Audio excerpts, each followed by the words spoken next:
Stand by to launch FanStream Sports. 3, 2, 1. Let's start. Hello, sports fans. Welcome to FanStream Sports. Nothing but pure sports. This is the JP Show. JP, it is so good to hear you back on the air. Stand by. Now, here's JP. All right, greetings from Breckenridge, Colorado here, and a beautiful day up here in the mountains. As my good friend Nick Geddes is holding the fort down in our studio there in Tampa. We're going to talk a little Lightning this morning after a big win over the Maple Leafs last night. How about this run by your Tampa Bay Lightning? We'll talk some Rays as well. Not a great home start to the season, and I can't get away from them, Nick. They just chase me wherever I go, and now they're out here in Denver. Going to play it. I tell you this, but the people are very excited about the Rockies out here. I don't know why, but really? They're very excited about it. Don't ask me why.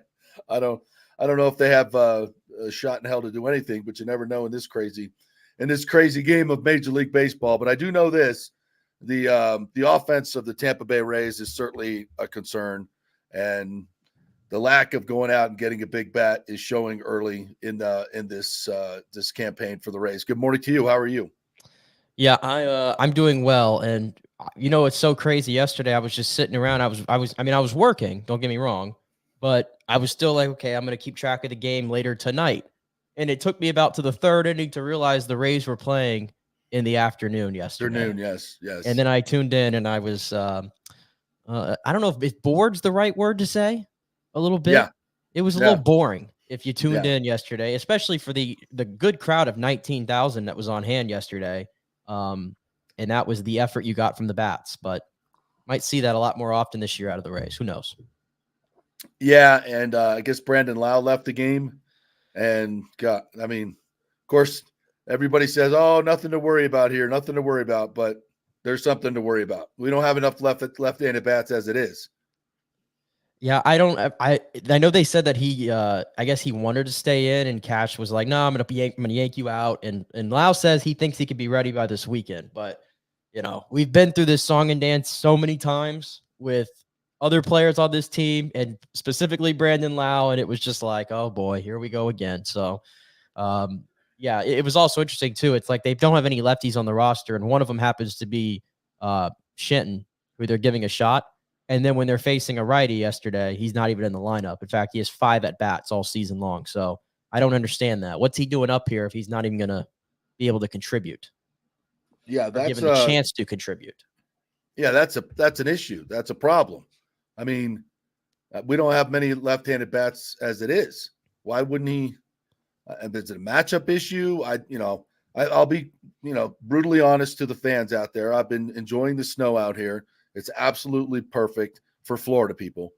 For the experienced skiers, it's a little slushy, but for the Florida people, it's 45 degrees. We're skiing. You got a t-shirt underneath your powder jacket. Today there might be some short skiing going on and t-shirt skiing because it's going to be in the 50s. But there's the snow runs are full. It was in the 50s this morning a little bit. We got a freaking monsoon come through yesterday. Oh, I saw that. So we were in the same temperature today? I walked out this morning and I had to put the heated seat on this morning when I went to the gym. I had to put the heated seat on and the defrosters on in April. I don't know what's more shocking to hear, that you had to put the heated seat on or you went to the gym this morning. Okay, hold on. We're getting in the gym. Wait a minute. No, this is a development that needs to be discussed. We're getting in the gym in the morning. I haven't even I haven't even said anything about my health journey, but I decided to take my health seriously this year. And oh my God. Wait, what? I have lost 17 pounds since the beginning of the year. Are you kidding me? I got a gym membership. I lost 17 pounds and I've been eating really good, and I've cut out fast food and all the garbage.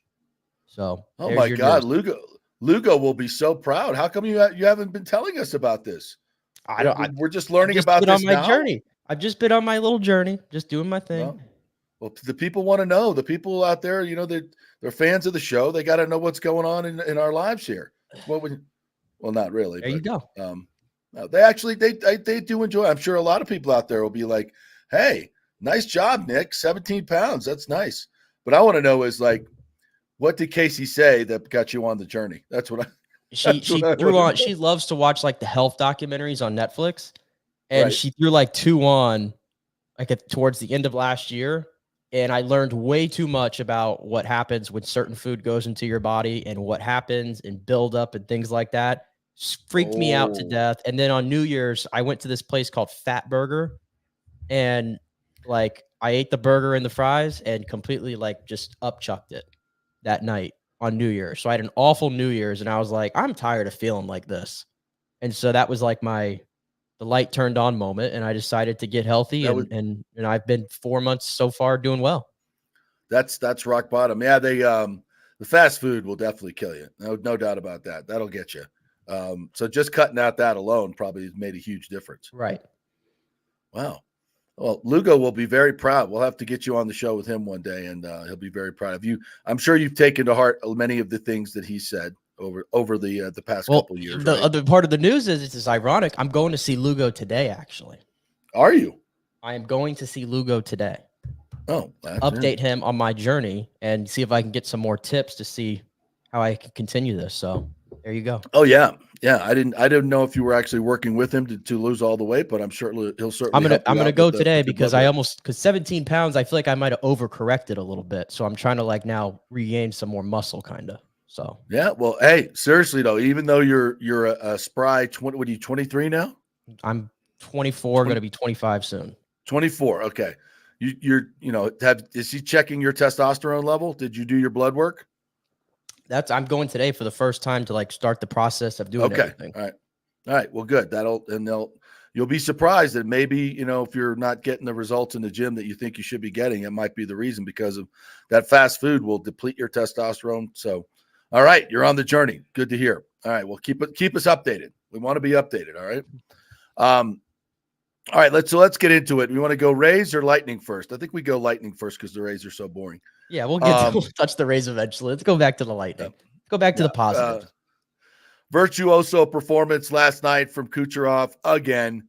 Not surprising given the circumstances of him coming back to Toronto, where they booed him lustily at the All-Star game. You knew he had something ready for them, and he went out there and dropped 4 assists last night, 130 points now.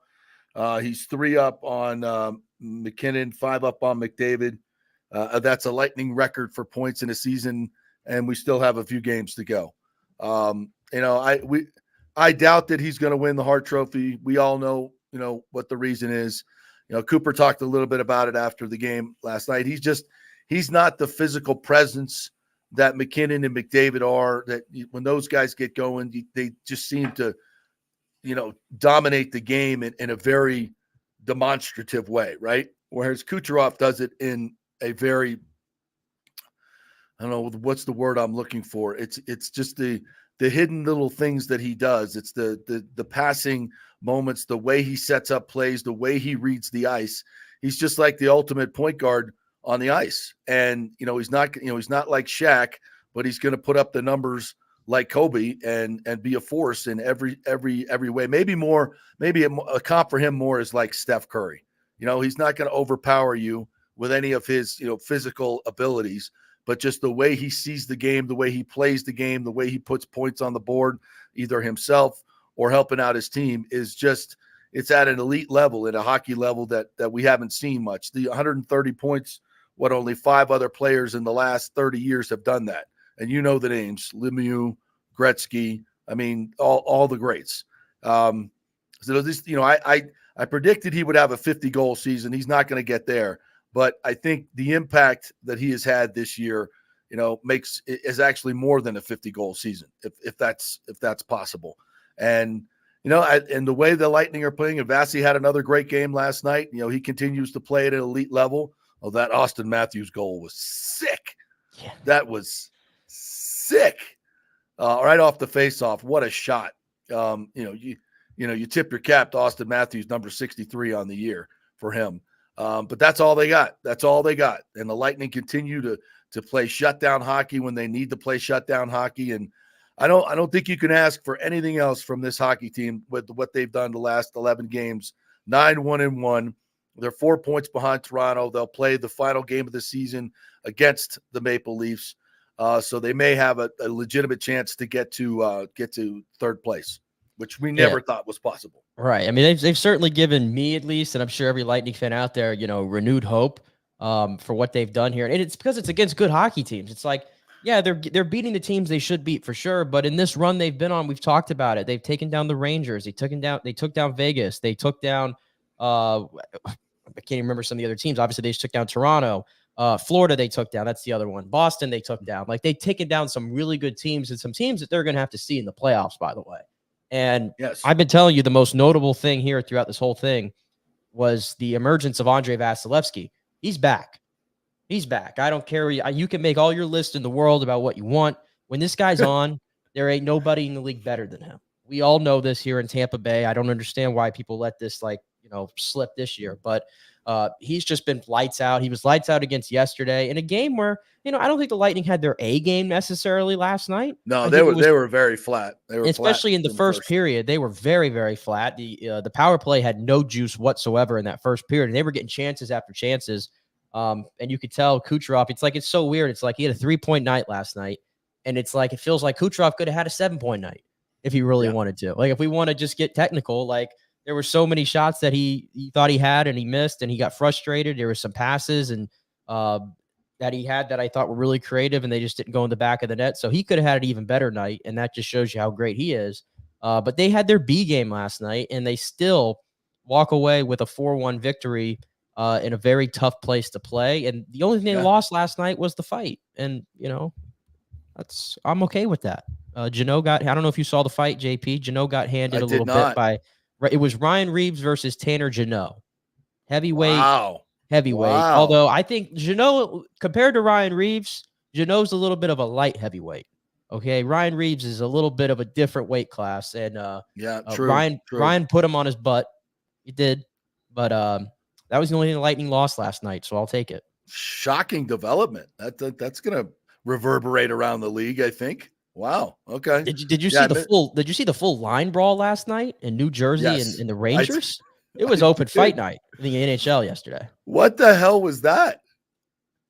The last time they played was when Rempe had the headshot to, I forgot his name there on New Jersey, and took him out. And I guess they had this agreement before that, hey, we're just going to drop the gloves and go at it. And Rempe, of course, was involved. Rempe has played the Devils 3 times, by the way. He's been ejected in all 3 games against the Devils. That was old school hockey. That was I thought the goal. I only saw the highlights of it. I thought the goalies were going to get into it. I thought we were going to have a Bobby the Chief Taylor moment with the goalies meeting at center ice, but we did not. We did not. Right. And 8 players get ejected right off the dot. I'm like, I didn't even know that was a thing. Like, if you drop the gloves to start, everybody just gets ejected. I did not know that. I did not. But the funny part was just like, I'm watching the highlights of it, and the refs are just the refs are moving from one fight to the next, right? It's just like you can't keep up with all of them. They go watch this one, and they're like, okay, now we got to go over. That's just, it was hilarious. Just when they took the wide shot, it looked like slap shot at the Hanson brothers. It was like, here we go. That was freaking hilarious. And at a time when it's time for hockey to take center stage as much as they can, with all that's going on with Caitlin Clark and the NCAA tournament, maybe hockey needed a little bit of boost. Hey, they made the ESPN's what do you call it? Instagram page finally. They finally made it on there. Could there be why does the NHL, can they do nothing to get ESPN? ESPN's paying for these rights, and they don't even promote their hockey they should be promoting. It's just bizarre. I don't know. The NHL's you can't even call the NHL a major force sport anymore. I don't even think they are. Like, their ratings are just not not great. Well, it doesn't, it's like, what comes first, the chicken or the egg, the promotion or the ratings? I still think it's the most entertaining game to watch in sports right now. I mean, other than, an NFL football game that I have a real interest in, or a college football game. This is just for me speaking. I mean, football is king, obviously, but for me, I want to watch my Seminoles. That'll be, if I'm like, okay, what if I'm picking a sports event that I want to watch? For me, it's a big college football game. And then the Masters is probably second if we're going to, some of the one-off events. But hockey is, certainly above the NBA for me, certainly above the Rays. Yeah, I mean, I think it's one of the most entertaining games to watch, but it just never has really translated to TV. I think it's in terms of a spectator sport, it's hard to beat the experience at Amalie Arena. I can tell you that. There was a point the other night where they went, I think, almost 9 minutes without a whistle in the hockey game. It was I think it was 7, 8, or 9 minutes without a whistle. I mean, it was just end to end. Yeah. I mean, you don't get that in any other sport. I mean, you don't. Of course, there's no timeouts and official timeouts in soccer, so to speak. And truthfully, like, how like everybody like romanticizes about the summer of '98, right? With what was it, McGuire, Sosa, and Ken Griffey going after the home runs. Yeah. Like, I don't know if it's a fair comparison, but like, at least to people who watch hockey and are very in the know of what's going on in the NHL right now, having these three players, McKinnon, Kucherov, and McDavid, is sort of like that to an extent. Obviously, these guys are just racking up points. It's not always goals. Home runs are always going to sell more. But for what these three guys are doing right now, like, you don't see this every year, where you just have three Hall of Fame players just jockeying back and forth every single night. Your scoreboard watching, like, Kucherov put up 3 tonight. Now McKinnon just put up 4. Oh, look, McDavid just put 5 up. Now he's in the lead. Like, and it's going all the way down to the end. Like, to me, that's like, this is like the biggest W for like the NHL. And I wish it was getting more pub nationally outside of just hockey circles. Yeah, it's a great point. It's a great point you make. I mean, these are record-setting numbers that these guys are reaching here. And then you can even throw in Austin Matthews, chasing 70. Yeah. Yeah. I totally agree. It should be getting way more. Because look what they're doing. And look, I understand, March Madness. I get it. But ESPN's going to give me 35 minutes of baseball highlights on SportsCenter and nothing of hockey, nothing of the race to the point championship. I mean, come on. That's crazy. They should be focusing on that, and the NHL promo machine should be putting stuff out there like that, like the McGuire and Sosa race. But I haven't seen anything. Have you? No, that's what I'm saying. I feel like it's such a missed opportunity. I really do. Yeah, again, you're right. Maybe within internal hockey circles you see it, but again, if you're not like in it, like to the casual fan, I don't know how you would know what's going on and the magnitude of it. No, I totally agree. All right, let's listen in to John Cooper last night after this, what would have to be a super satisfying win up there in Toronto and continue the playoff run. Nikita gets the single-season franchise record, 129 points. We're just curious, does he still find ways to surprise you at this point, just given how many? Are you really curious? I am curious. So you guys, can he find ways? I get to stand there every night, and I hope other people watch. Like, just how uniquely talented he is. But you can't be that way unless you have an internal drive. And if you watch the way he played that third period and to compete and being on top and doing all those things that probably other players do but don't get as much credit for, it's he's a marvel to watch. And in a big game we needed, he was unreal. Has there ever been a star who scored more and skated less? Nicholas Lidstrom, maybe. He was the one in the back end in this era that could basically, but Cooch, and the players that do that are the guys that are really smart. What do you see from Andre? Obviously, he was injured to start. Maybe not this statistical season that he's used to. But what have you seen from the last stretch? Well, big part of it too. Like Vass may not have the goals against and the save percentage that he is used to, but he's got the wins. And a big part of that early was our fault as a team. We didn't play well enough in front of him. And so he's going through 200 plus days off trying to get his game back, and we didn't have our game. And as our game's rounded in, a big part of it is because we jumped on Vassie's back. And it wasn't, I didn't think it was a night where he had to be unbelievable, but the backdoor save in the second, it's the timeliness of the saves, and that was the big one for us. How close are you guys to getting back to where you need to be headed to the playoffs? Ooh, we got to get in there first, but are the Tampa Bay Lightning better in April than they were in October, November, December? We are. Where we're at, I can't sit here and say for sure, but as we look in the mirror right now, we're better than when we started. I feel like you might not have spent.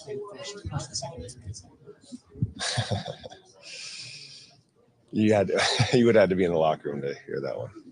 Considering the seriousness of the surgery that Vasi had, like how concerned were you that he might not get back to his normal level?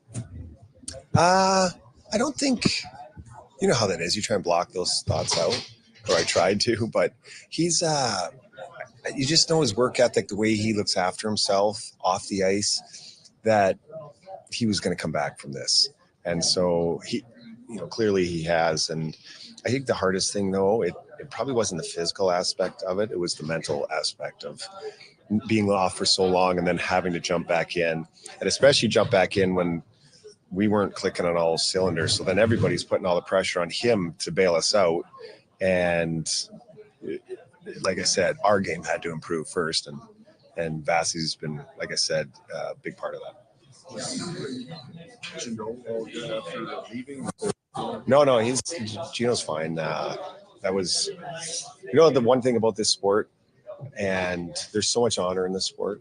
And I think those two guys are two honest players that have been around this game and stick up for teammates. And it was, I don't know, it was, I think that's what separates us from a lot of other sports is, what two guys like that did for each other's teams.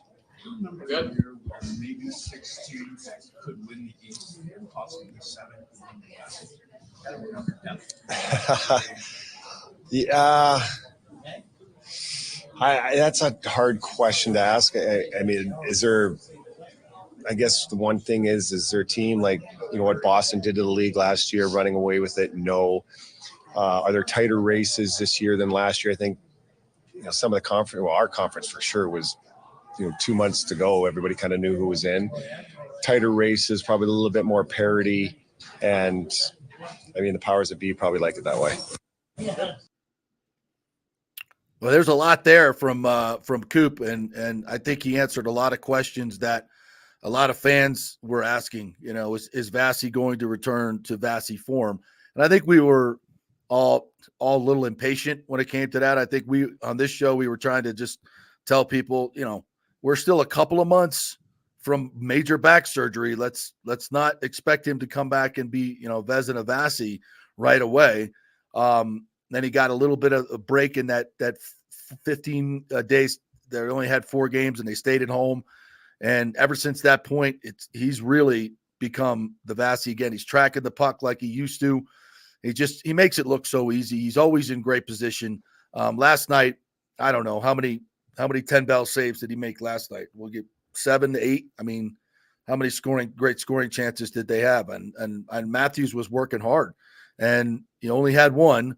And that was, as we mentioned, a hell of a shot. So I'm looking at this from on Twitter from stats, some stat company does the P per 60 points per 60 minutes of asking the question who's the greatest Russian player of all time. You know who sits atop that list at 3.826? Nikita Kucherov. Ahead of Artemi Panarin and Kiprizov, Malkin's at 4, Ovechkin's at 5 at 3.149. So I'm not going to pretend I know exactly what the P/60 is, but I think it means your impact on the ice and scoring. I think it might be points percentage per 60 minutes or something like that. Yeah. So, obviously Ovechkin has put up huge numbers and is further along than Kucherov. But if you look at per game numbers of Russian players, Kucherov's at the top. And I hope history remembers him like that because, I mean, obviously Ovechkin's going to be always remembered for, he might be the all-time goal scorer when the time it's over with. And I think a lot of people think of Pavel Datsyuk in the same vein as, all-time player, loved the guy, was on a dynasty, things like that. Malkin, kind of the same thing. Like, I hope people remember Nikita Kucherov for that. And the fact that he's done it in his own unique style. Like, that's the thing. It's like you said, it's so easy to get like, and of course, you're captivated. When you watch Nathan McKinnon score a goal and he starts from one end of the ice and goes the other way, like it doesn't make any sense. It really doesn't. And McDavid, it's the same way. It's like McDavid's the kind of guy where like he has like 80 assists or 90 assists this year and like 30 goals. But it's like, hey, if he wants to, he could score 60 like he did last year. He's just choosing not to, okay? He just finds different ways to get it done. Like, and that's the beauty of him. But Nikita Kucherov, it's like I always compare him to the NBA. Like, I feel like you said Curry, I think he's Jokic. I really do. And even from a personality standpoint, I see it the same way. Where they're both that's a good comp, like they're both all about ball, and in this case, he's about puck. And even when he has a great night, like he had a quote yesterday, Nikita Kucherov did, actually. And he doesn't speak much. And by the way, that's a big part of I think why he goes so under the radar nationally and why he's probably not going to win the MVP is because he beats to his own drum, right? He doesn't want to talk to anybody, and that's Nikita. But yesterday he had this little quote here, and he said, if this is the most confident he's felt in his entire career, and then again, this is 130 points, historic season, he goes, no, I still think I could be a lot better, and a lot of guys in this room can be a lot better, and hopefully we will be better. Like, I love it. That's the mentality. That's the mentality. And I told you, I go back to what happened last year at the end where the Lightning had, 3 months of a summer that they typically don't have. And this guy was in the Brandon Iceplex or whatever it was every single day playing hockey with himself. Like he was on a mission. And this year, for most of it, he had to drag this team along. And thankfully, now that we've hit March and April, the rest of the team has decided to show up with him. And he's not having to drag it along anymore, but you still get the outstanding performances like you got last night. And the numbers are starting to really add up. We look at the P for 60, we just said, and here's most assists by a winger. 88, Kucherov has the record now in the NHL. Who's second? Jaromir Jagr with 87 in the 95-96 season. Kucherov had 87 in the 18-19 season. Huberdeau with 85 in the 21-22 season. Mike Bossy with 83. Jagr with 83 in the 90. So look at the names. Guy Lafleur with 80. But Kucherov has 1, 2, 3 of the top 7 seasons of assists by a winger. I mean, and the numbers that he's piling up right now are, easily Hall of Fame numbers. Right now, if he doesn't play another game, I think he would be certainly a great candidate. Maybe not but he's got 4 or 5 more years left in his prime. There's no telling, how is this, Cooch he doesn't play a heavy game. Obviously he doesn't take a lot of hits. This guy could be really effective, late into his 30s. Sid Crosby type numbers. But the thing is, he's doing it and winning games and winning cups. And imagine, if you will, a Lightning team where you have an MVP in Nikita Kucherov, which you do. Imagine, if you will, a Lightning team where Victor Hedman returns to form. He's second or third in NHL defenseman points this year. Hello, again, having another great shot last night. That was number 14 for him. Goals may get so he's filling it up from his shot. You may get Sergei back. He's been skating. We've seen some video of that. Braden Point has returned to his 50 goal scorer level. So he's playing at a championship level. The rest of the team is coming along. Everybody's starting to find their role. Vasi is playing at his elite level. There's no team in this league that wants to play the Tampa Bay Lightning in the playoffs. No team. They see this coming. And it's to your point, what Coop said, what's going on in the room right now. These guys are going out there right now and they're saying, we're going to walk into Toronto and they're going to play their most desperate game. And it's not even going to be close. It's 4-1. It's not even close. And this is how they've turned it up. They flipped the Lightning switch again. And I'm here for it. I know you are as well. And this is going to be fun. They may crap out in the first round against Boston if they play them. I don't necessarily want to see them playing the Panthers in the first round, but at this point, I'm not even, because of the last two games, we've seen how they match up and it hasn't been good. But I tell you what, get in the playoffs in a playoff series, I'll even take my chances with that. I'd rather it be, second round or down the road, but I don't think the Lightning fear anybody right now, nor should they. No, they should not either. Those teams, you think these teams want to play the Lightning or do they want to play the Flyers? Do they want to play the Lightning or do you think they want to play the Capitals or the Red Wings or the Islanders? Yeah. I mean, they're not even the same league as those teams. Yeah. It's we talk all about Kucherov and he's the straw that stirs the drink. There's no question about that. But Hedman's shot last night, Stamkos. Oh my God. Has Stamkos been playing fantastic since Duclair got here? I mean, the impact that Duclair has had in his own, the points that he's putting up and the way he's playing has obviously made a huge difference. But how it has turned the light on for Steven Stamkos. Like, what the hell? I was told he had this worst month of his career in February, and I was just like, man, he's not giving you really anything right now, especially 5v5. And then I look up and he's got 32 goals suddenly. He's probably going to finish with another 35-goal season quietly by his standards, right? But yeah, he's woken up. That's what I'm saying. It's like it felt like Kucherov had to drag this team along to keep them afloat, and now everybody's come to play. Like, everybody's playing better right now. Even Cirelli. I was dogging Cirelli for not being a great second-line center, and all of a sudden his scoring is tipped up more. Braden Point's having it scored again. He's just been fantastic. So yeah, they're all hitting their stride at the right time, and I know momentum can be overrated sometimes, but I'm really hoping that them kind of turning on that playoff mode early is going to translate. All right, we'll take a quick break. When we come back, we'll talk some Rays and Bucks. Bucks with a signing of Randy Gregory. Huh, interesting. Once upon a time, we were hoping that they would draft Randy Gregory. He's had his ups and downs. Is this a JPP move? We'll discuss when we come back. We're brought to you by the great folks at the Jeeves Law Group, JEEVES lawgroup.com. They are local, they are trusted, and they get results. Scott Jeeves has an office in downtown Tampa and an office in downtown St. Pete. As we say on this show all the time, keep it local, folks. The Jeeves Law Group, experienced lawyers that know the local landscape, and that's important when you go to trial, folks. So get your free case evaluation. Free case evaluation. If you've been in an accident, the first person to call is the Jeeves Law Group, JEEVES lawgroup.com. Back in 3, live from the slopes of Breckenridge. Stay with us.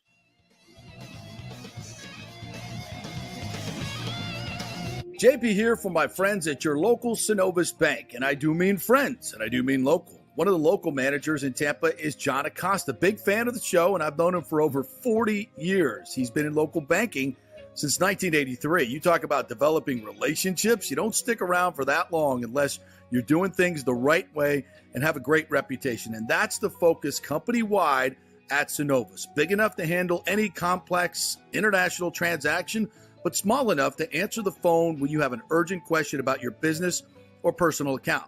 And for personal accounts, they have a very easy app that works great. You can do everything online. And for large or small businesses, you will get that personal touch and services to help build your business, taking your dreams and aspirations from the whiteboard to reality. We can make that happen. Let us show you how. For a get-acquainted meeting to open a business or personal account, just call John or go to synovus.com to find out where your local branch is. Everyone knows Italiano Insurance is your go-to for home insurance, but they also have an amazing team that focuses on business insurance. Yes, your business is most likely your biggest asset, so make sure you have the right coverage at the most competitive price. And if you started a side hustle recently, don't forget you need business insurance, because if you get sued in this over-litigious society we live in, you could lose all your personal wealth. So get that business insurance. And for the best customer service, always choose Italiano. My representative, Charity, is amazing. I called her late on a Friday because my insurance was going to lapse. She stayed late until the job was done. You just don't find that anymore. Give them a call, 813-877-7799. That's 813-877-7799. Italiano Insurance. JP here for the Geddes Gordon Real Estate Group and our good friend Jane Geddes. Folks, simply put, there is nobody like Jane. Jane is a former LPGA two-time major championship winner. She was also vice president of talent relations at WWE. She also has a law degree from Stetson. So if Jane can drain a 10-footer to win the U.S. Open and stare down Hulk Hogan in the boardroom, You want Jane on your real estate team to not only negotiate the best deal, but find you the perfect home or investment property. And when you work with the Geddes Gordon Group, you become part of the real estate family and get concierge services that include expertly staging, marketing, and preparing your home for sale. Advice on golf properties. Hey, you might even get some golf tips. Many of their clients become friends long after the sale or purchase is completed. It's all part of the deal. So if you're looking for that perfect home or investment property or try to get top dollar for your home, go with Jane Geddes and the Geddes Gordon Group because there's nobody like Jane. Call 813-485-6808 or go to geddesgordon.kw.com. That's GEDDES Gordon.kw.com or call 813-485-6808. With over 34 years of producing small and large events, Extravaganza Productions is truly a Tampa treasure when it comes to creating some of the very best events in Tampa and all across the United States.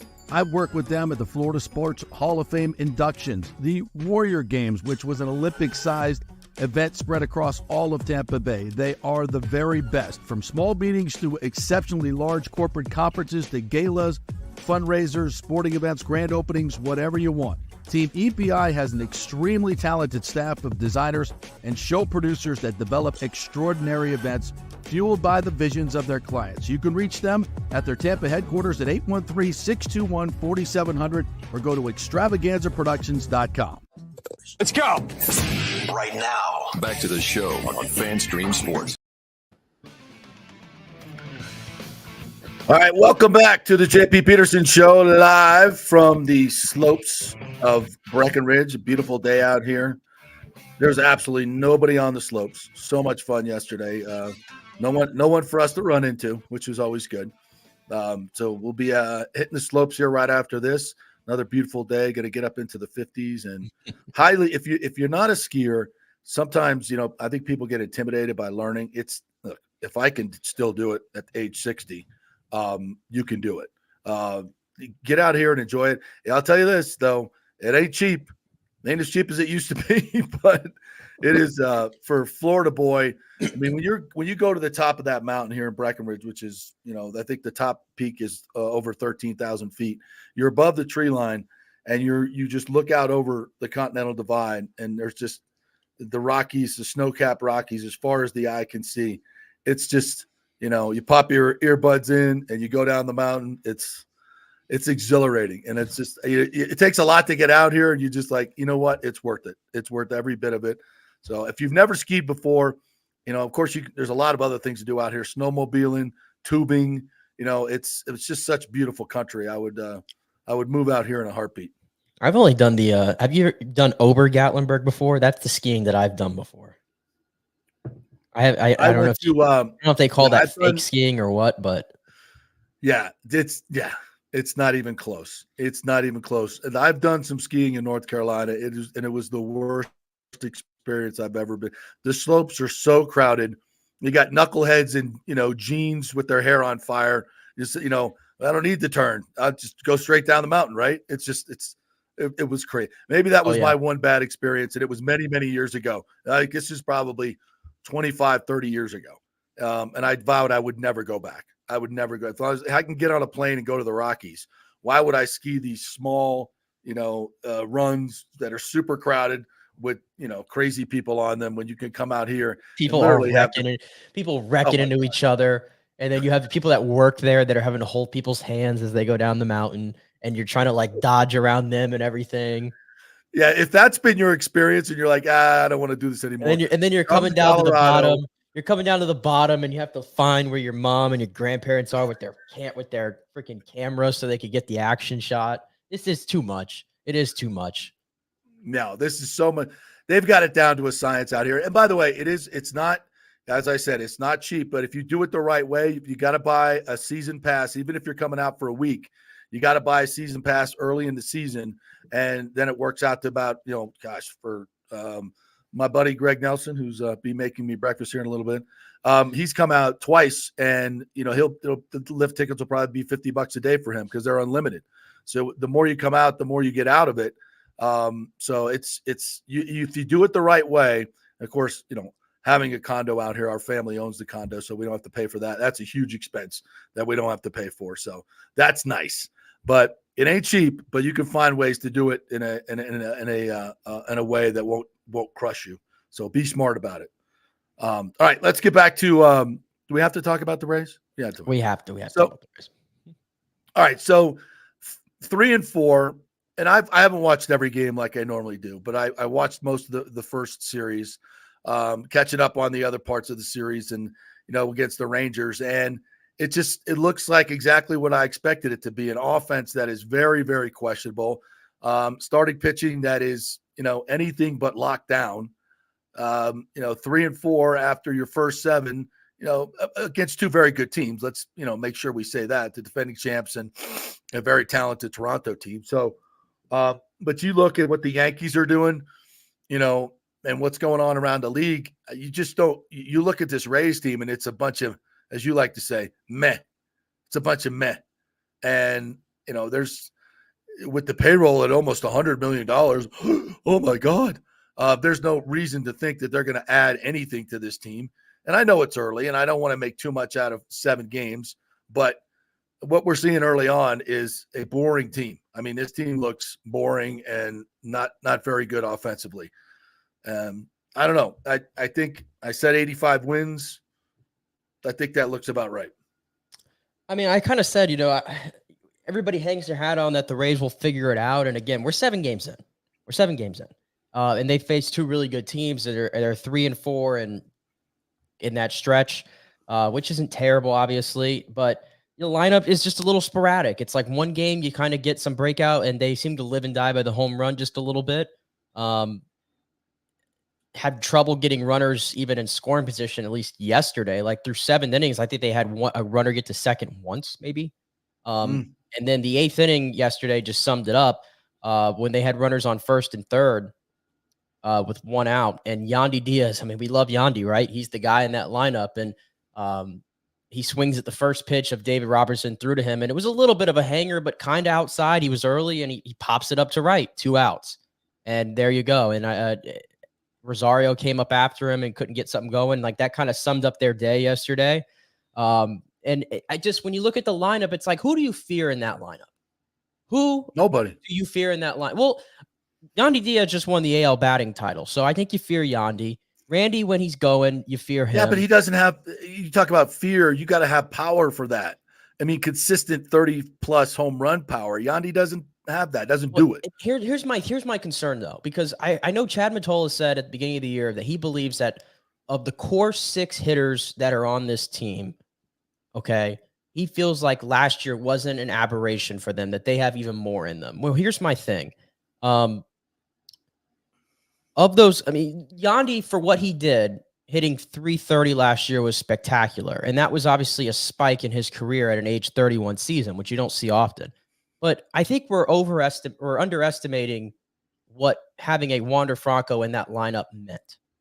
I mean, Yandy Diaz got to hit right in front of Wander Franco, who got to hit right in front of Randy Arozarena, who got to hit right in front of Isaac Paredes, who got to hit right in front of Josh Lowe, and go on and on and on. Like, these guys had protection in their lineup last year. That's right. And I think that played a big role in maybe these guys having career years. Whereas you look at it now, you have Yandy and Randy at the top. Brandon Lau's hitting in that, or Lau's hitting second rather, and then Randy. Brandon Lau, he's going to be streaky all year long. That's going to happen, right? And Isaac, I think he's had some good swings, obviously. But after you get past that top, like Richie Palacios hitting in the 5-hole. And then from there, I mean, it's Rene Pinto. It's Ahmed Rosario. It's just all these other guys who are just kind of unproven, or they've been in the league for a little bit. We kind of know what they're going to do. Like, I don't know. They just don't have enough that strikes fear. And I know they're doing it without Josh Lowe right now, and that's going to help things, hopefully.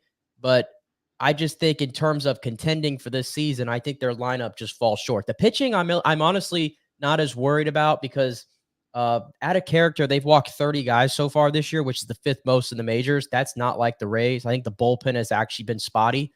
The starting rotation, outside of Eflin's 1 bad inning in the first game of the season, and then the bullpen day, I think the starting pitching's been great. Savali just gave you another outstanding outing. He's still Yeah, my he's good. biggest standout. So the starting Pepio after the 3-run home run settled down pretty well in the game against Texas. So I think the starting pitching's fine. It's just the bullpen's can uncharacteristically not great to start the season, and the hitting is sporadic. I think that's kind of my observation through 7. Yeah, and don't forget they hope to get Josh Lowe back. I Correct. mean, I haven't heard anything lately on that. Have you? I mean, that's a huge piece. They got to get him back in there, and I know Aranda is kind of part of that. But again, we haven't seen Aranda get the consistent bats yet to say, yeah, he's going to make a difference when he gets back in. We haven't seen that yet. Yeah, and it was as we said to start the season. This team needs to just play 500 baseball until the second half when the cavalry is coming. Hopefully, Rasmussen and Springs should pitch this year, right? And that would be a huge boost to a starting staff that by that time is probably going to be starting to get a little gassed. So that's great. And then you hope that Lowe comes back, and you hope that Aranda can be the guy that we think he can be. I mean, the Rays are betting on it, right? They feel that they didn't go out and get anybody because they feel their guys are good, and the numbers from last year's regular season were great. It's just, I mean, doesn't that postseason, not this, but the last 2 postseasons, 3 postseasons, doesn't it just like feel like, all right, so who cares about the regular season? Can we score some runs when we get to the postseason? Do we have the horses at the top of the rotation that are going to be good enough to win, against these elite teams? And you look at it on paper and you say, no.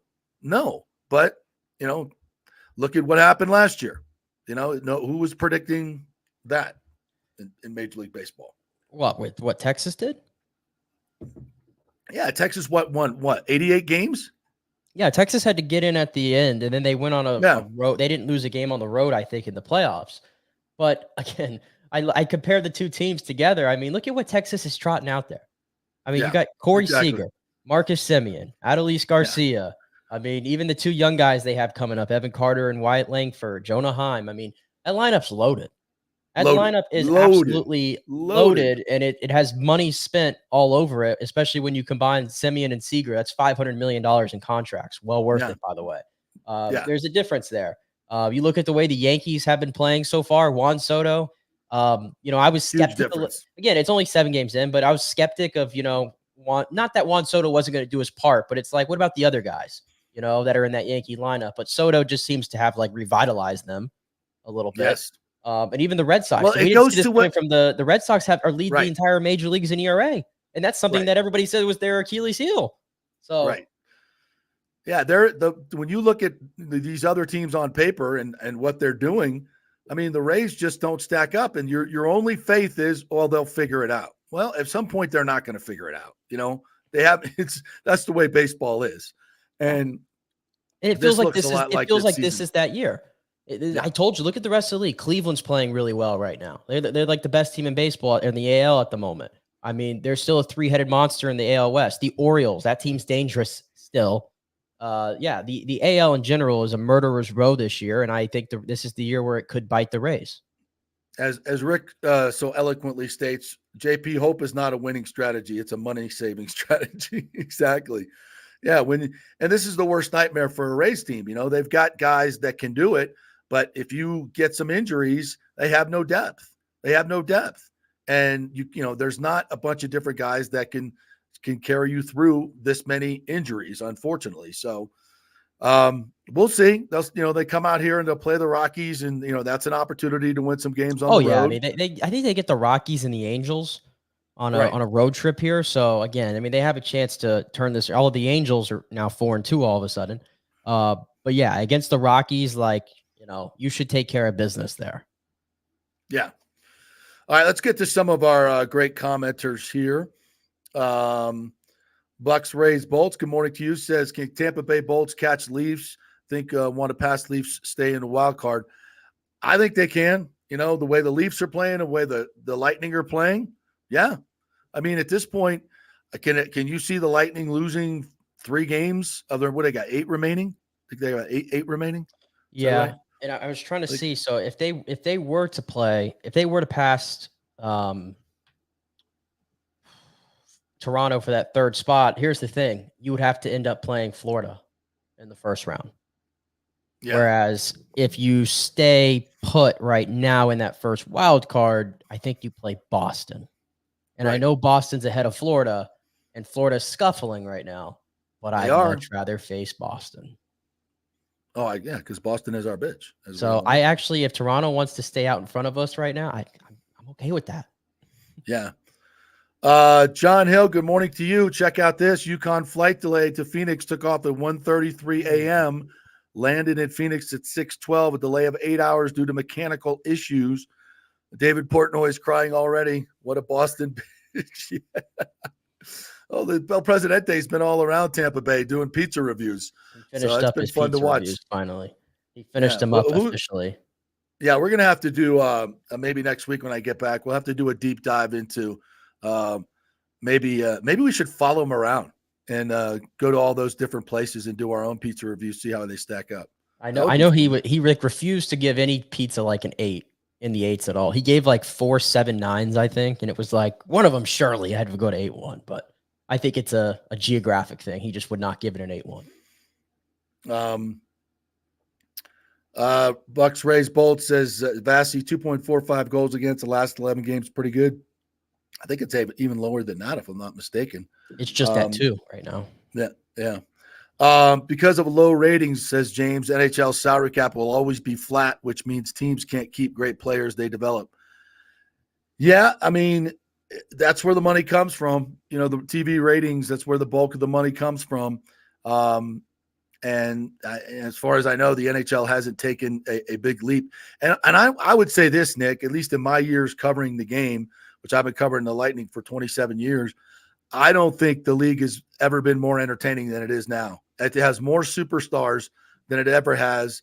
The product on the ice, I think, is fabulous. Every game seems to be, end-to-end incredible skill. Every team has a couple of players that just wow you. Is that fair to say? Yeah, I mean, I think a lot of people romanticize over the 90s because in the early 2000s because of the physicality factor. But I think you're starting to see you get like a taste of it last night, which is like every now and then where it's like, oh, this is old time hockey. But I think in general, I think the people love to see the high flying skill on display. Yeah. It's good stuff. Lonnie Wilkins says, give me Steve Austin running Rock night 2 of WrestleMania. Can you expound, please, Nick? Oh, it's a big week, JP. We're 2 days away from night 1 of WrestleMania, and then we have night 2 on Sunday. And essentially, there's all these rumors that John Cena and Stone Cold Steve Austin could be making a little bit of a surprise return on Sunday night in the main event to help out Mr. Rhodes, take down Roman Reigns, because somebody's got to counter The Rock in their family. Who's that going to be? And there's some speculation because it's the 40th WrestleMania. Could be John, and it could be Stone Cold, which would be a spectacle. That would be epic, would it not? It would be epic. It would be absolutely epic. Which The Rock, by the way, and Roman, they were on Jimmy Fallon last night. I tuned in to see it. So WrestleMania is going. Cody Rhodes was on First Take yesterday. They're taking over the city. City this week. It was in Philly? It's in Philly, but they're doing all this media in New York right now. Okay. All right. Quickly over to the Bucks. They add Randy Gregory. And by no means is this a JPP move. I don't see this guy doesn't have that kind of juice left in him. But I don't know. You never know how guys can get rejuvenated. I will say this. He is, he has the prototypical length, edge rusher ability, and a good guy to perhaps teach some of these young kids. Now, I'm not up on my Randy Gregory's stats and everything, just to be quite honest. But my feeling is the last few years he's had some moments, right? What do we got here? I mean, if you look at it from the surface, he's got 22 sacks total for his career, which began in 2015. He's 31 years old. Is that right? 22 sacks in his career? He has always been one of these players that has had a lot of hype behind him. Like, I think he was supposed to be a first-round pick in the draft, and then I think he might have had some character issues or legal issues, something I want to say, that knocked him to the second round. Yeah. And I think he's had that. I think he's had some issues in the league since he's been there. But he was at Denver last year. I don't think him and Sean Payton got along necessarily. San Francisco picked him up and he was part of a committee. I think he played a little bit better in San Francisco. Like he had 8 quarterback hits in 12 games, I think, for San Francisco, which isn't a bad ratio in that committee. So, and I think his best season actually came in Dallas. His best 2 seasons came in Dallas, and I'm trying to think, is it George Edwards? Is that the coach? Yeah, George Edwards, the is now outside here linebackers coach. Yeah, who is here in Tampa Bay now. So I think that might be kind of the feeling. He has familiarity with George Edwards, and those were his career bests were under him. So I'm sure it's going to be a very low number. I haven't seen the number come out. Obviously, it's 1 year. Yeah, it's less than $5 million a year. Prove it deal. It probably gives them flexibility, if anything, because now maybe they feel like, okay, we don't have to push it at edge in round 1 if our guy's not there. That's kind of the way that I view this, because I think they do acknowledge that edge is their number 1 need.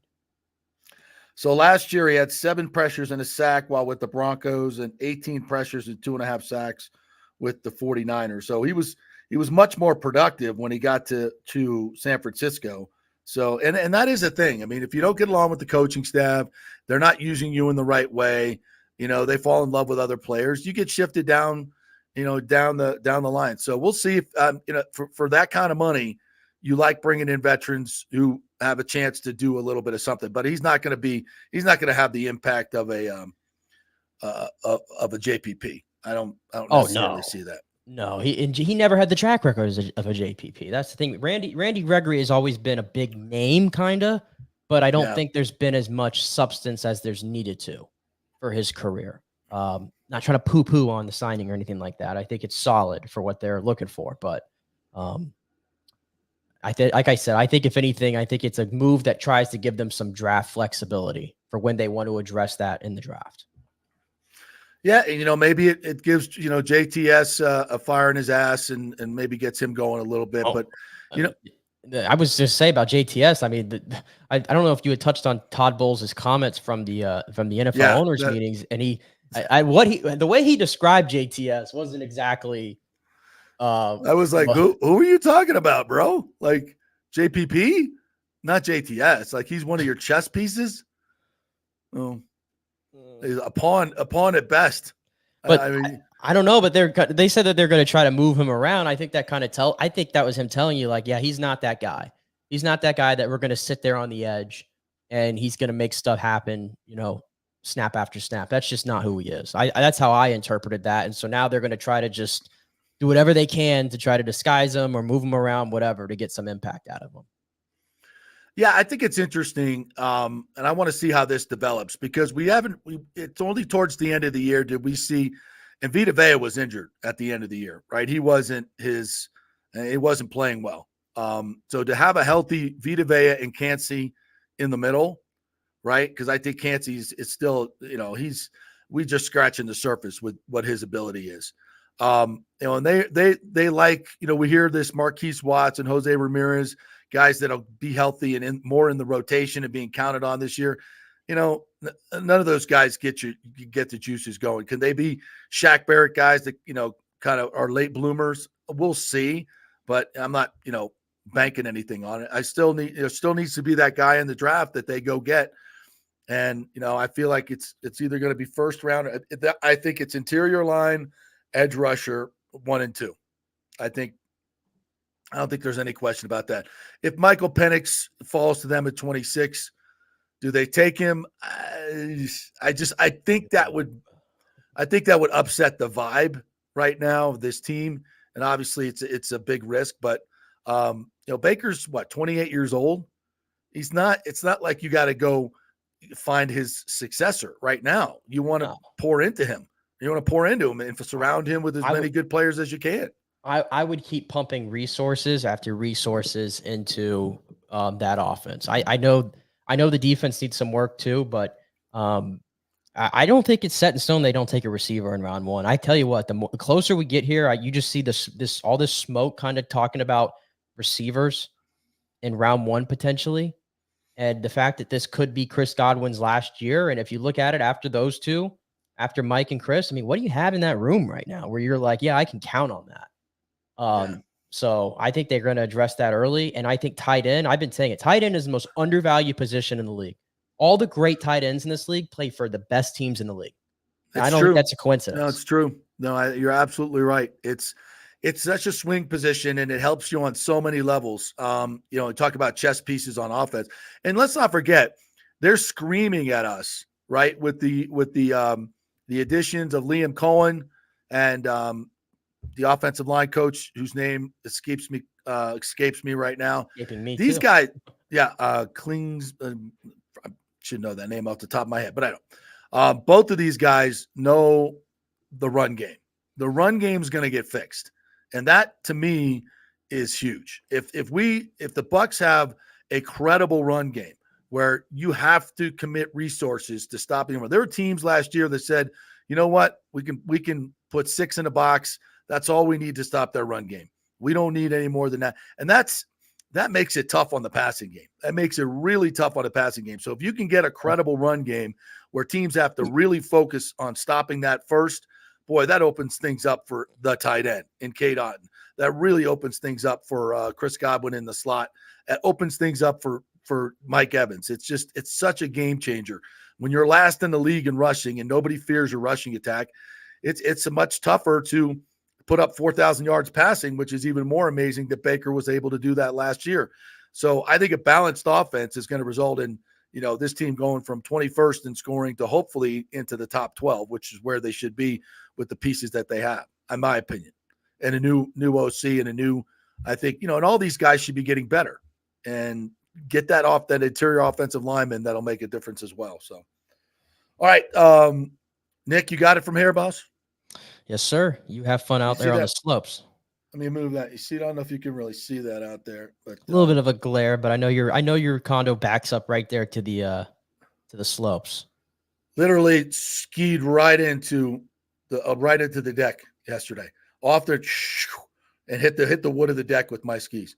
That's how sweet it is. So we're steps away from this wonderful white powder. So I'll be back tomorrow. Tomorrow, Timmy Ham and John Gerber will be taking over the show, but I'm going to jump on with them in the beginning. So we'll have some fun with it. Nick, you take it the rest of the way. Thank you guys for commenting. I will see you tomorrow. Nick will take you the rest of the way.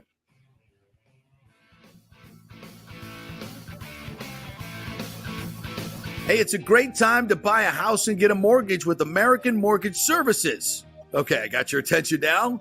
But JP, rates are at 8%. That's true, but I spoke with our friend Scott Fitzgerald at AMS Tampa, and this is what smart people are doing. Rates peaked at 8% last month, but they've come down, and AMS recently locked some folks in the high 6s. Prices have also stabilized or dropped in some areas. So if you're going to eventually buy, now is the best time to get the house you want.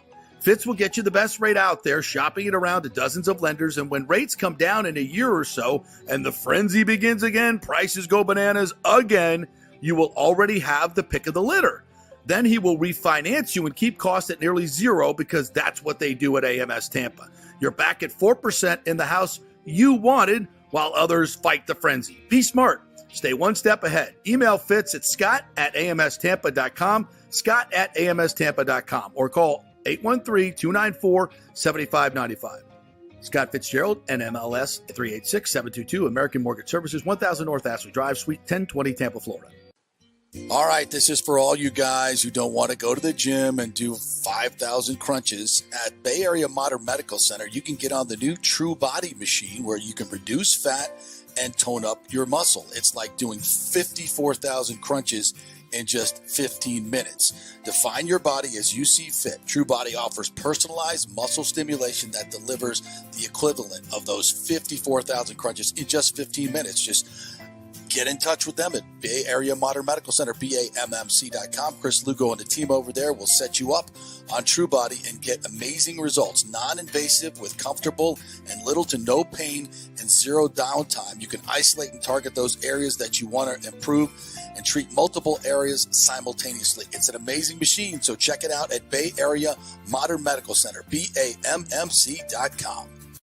Everyone knows Italiano Insurance is your go-to for home insurance, but they also have an amazing team that focuses on business insurance. Yes, your business is most likely your biggest asset, so make sure you have the right coverage at the most competitive price.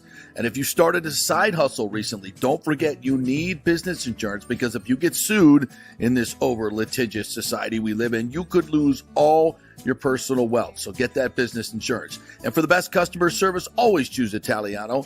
My representative, Charity, is amazing. I called her late on a Friday because my insurance was going to lapse. She stayed late until the job was done. You just don't find that anymore. Give them a call, 813-877-7799. That's 813-877-7799. Italiano Insurance. JP here for Extravaganza Productions. You know, I've worked with these pros on so many big and small events. They recently did the Kappa Alpha Psi Grand Reunion, the Tampa RV Show Exhibit. They did the Skills Center opening of Tampa Bay. They can do those small events. They do the biggest of events. So if you are thinking about planning a meeting or special event, call the talented staff at Team EPI. They will give you a free creative meeting if you mention the JP Peterson Show. They will provide you with an exceptional experience. Heck, they'll even show you their huge warehouse with great props. Anything you want. They'll do it on time and on budget. You can reach them at their Tampa headquarters at 813-621-4700 or go to extravaganzaproductions.com. Tell them JP sent you. Let's go. Right now, back to the show on FanStream Sports. All right, welcome back to the JP Peterson Show here on a Thursday. JP is off to go hit the slopes up there in beautiful Breckenridge for the rest of the day, but so glad that he was able to join us for an hour today. So I'm going to take us home here for the rest of the show. And we were just having a conversation about the Bucs. Obviously, we were talking about Randy Gregory, the signing there, and some of the offseason stuff as we continue to get closer and closer to the NFL draft. And I did want to piggyback off that talk because I think we sort of have all acknowledged that the Bucs' number one need is edge rusher. But, you know, there was a move yesterday in the NFL that caught my eye. I think it caught the eye of many. And that was the acquisition that the Houston Texans made. They acquired Stephon Diggs from the Buffalo Bills. A very affordable deal, I guess, if you're Houston. All they had to give up was a 2025 second, I believe, in that deal to get it done. So that's a bargain for a Stephon Diggs, clearly.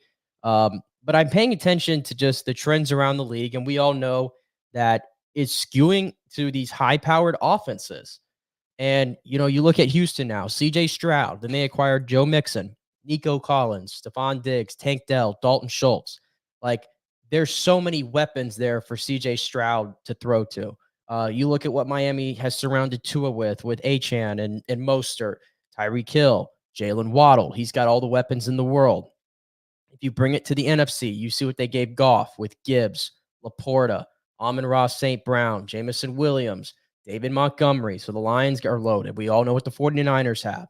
And my point in saying this is, you know, the Buccaneers offense took strides last year under Dave Canales. And obviously he's gone, but they took strides. But let's not forget the fact that this was the 23rd ranked offense in the league. Okay. This wasn't a top 20 offense. This wasn't a top 15 offense. This sure as hell was not a top 10 offense. And as we were just saying there at the end there of that segment, they still were the worst rushing team in the entire league for 2 years in a row. And although Baker Mayfield is a good quarterback and he earned the contract and everything, he's not the caliber of quarterback that's going to outweigh all that to get the Bucs to where they really want to be in that Super Bowl contender. So that's what I'm looking at, is how can the Bucs take the next step to becoming the Super Bowl contender? And I look at the current weapons around the Bucs: Rashad White, Mike Evans, Chris Godwin, and Cade Otton. Is that good enough to get you to that next level? And I think the easy answer to that is no. I think the easy answers to that is no. I think Rashad has shown some things. He hasn't had the greatest blocking in front of him at times. But I would add another running back there with him in the draft at some point later, not early or anything, but I'd add one later. Receiver, though, I'm telling you, I know a lot of people are probably split on this, and they might say, well, we have Mike and Chris. We don't need to address receiver super early. Man, I don't know. You could just look at what the Texans have two very good young receivers in Nico Collins and Tank Dell, and they still went and got Stephon Diggs. You can never have enough weapons. And Mike Evans, for as good as he is going to be 31 years old, right? And Chris Godwin is more who I'm pointed about because this is the last year of Chris's deal. And he's due a pretty good pay raise this year too, by the way, in his last year. And he's going to be he just turned 28 in February. He's coming off a season which I think we all would agree he probably was not involved as much as he probably should have been. And I know they're going to put him in the slot, so we'll see. But Chris has been banged up a lot. I say this all the time. He is an older 28. He plays like a 30-year-old 28, if that makes sense. And that makes a difference.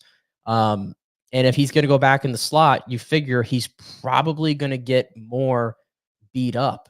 And of course, he already has the knee injuries to go up with it, right? Serious knee injury. So I don't think Chris is going to be here next year, is my point in saying that. Now that you've paid Baker, I don't think you can pay two receivers north of $20 million a year. I just don't think you can do that. So that's where drafting a receiver high in this draft, I think, comes into play.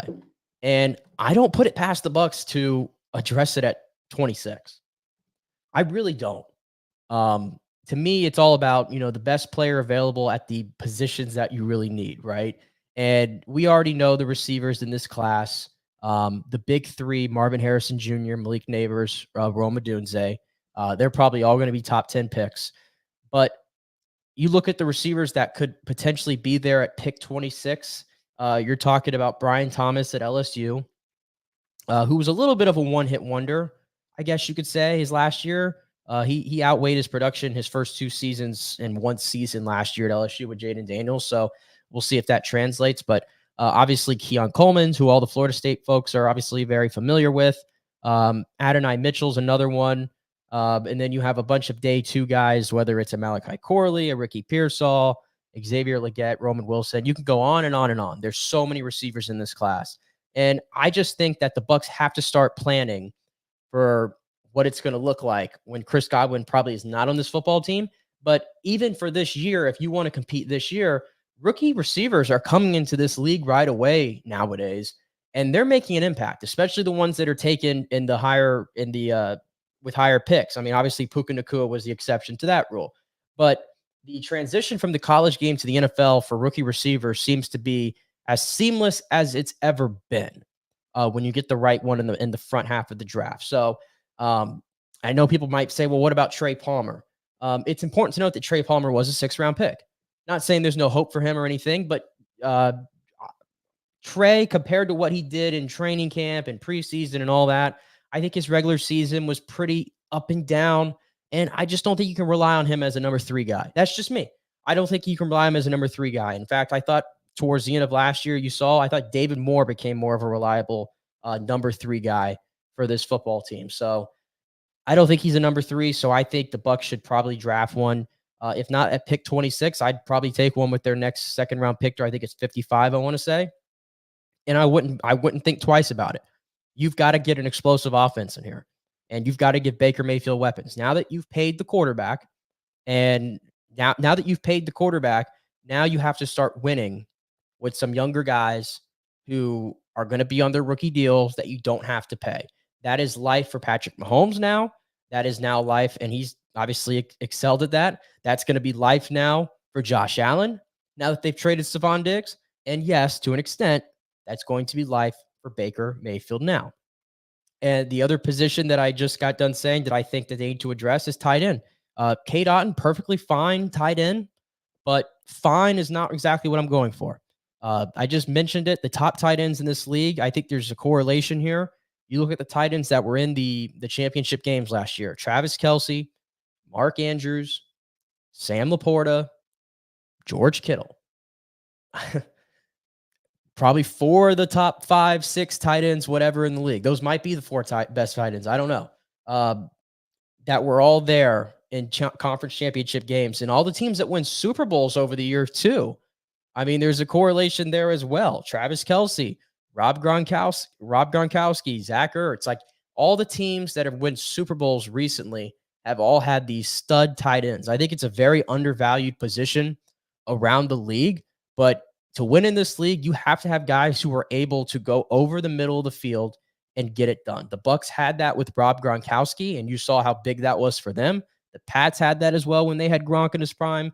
The Chiefs have that in abundance with Travis Kelce. The Eagles had it with Ertz. All these teams that are winning Super Bowls typically have that guy. And I just don't think Cade Otton's upside is nearly there. He made a lot of big plays for the Bucs this year, a lot of big moments. That's great. I'm not saying he doesn't have a place on the roster, but I kind of think of him kind of how I thought about Cam Brate, solid player, but in an ideal world, do you want him as your number one tight end? Probably not. So these are two positions that I would personally address within the first 3 rounds. They have 4 picks in that 3rd round right now. I would use 1 on a receiver, and I would use 1 on a tight end. And obviously they got to figure out an edge in there as well. And we'll see what else they were able to do. But I think those are 2 positions that not a lot of people are talking about for the Bucs picking high, that I wouldn't be as surprised if they do that.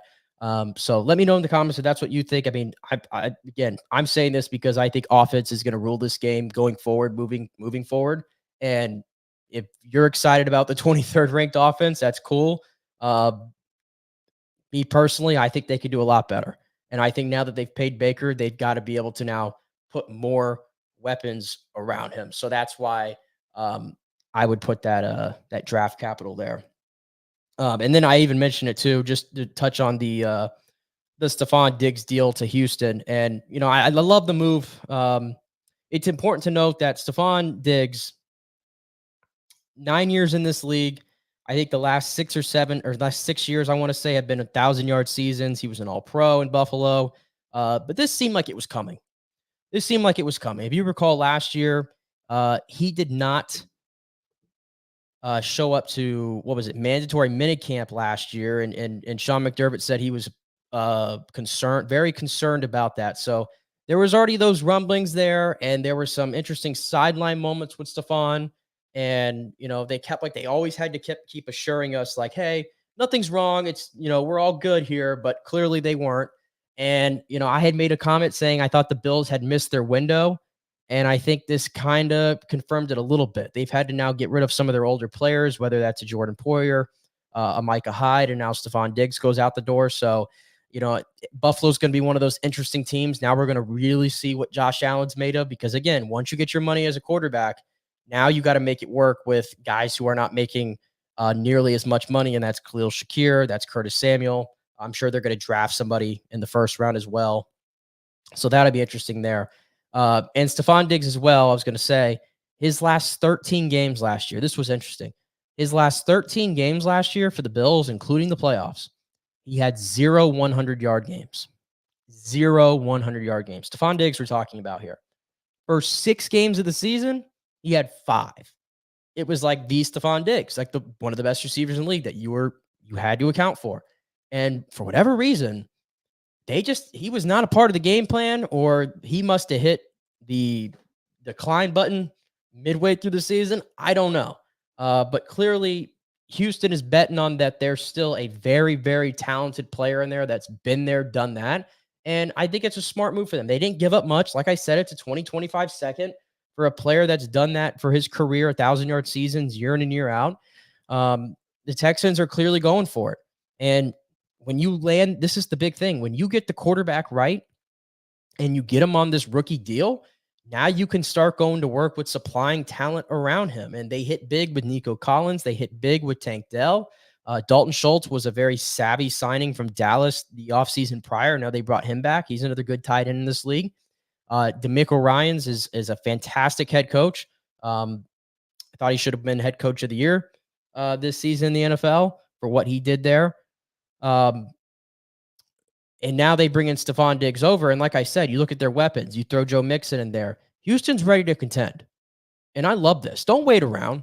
You got about a 5-year window of where you can get the max roster building together. Like Cincinnati is kind of getting close to the end of that window. You see now where T. Higgins potentially might be traded, right? but you're only in year 2 now with CJ Stroud. So you have all the time in the world here, the next 4 or 5 years, to really build this roster up. And, another big signing, they signed Danielle Hunter in free agency, 16 and a half sacks last season, one of the best defensive ends in the entire league. I think that was a great signing for them. So they're going for it. So I love the deal from that standpoint. CJ Stroud to Stephon Diggs.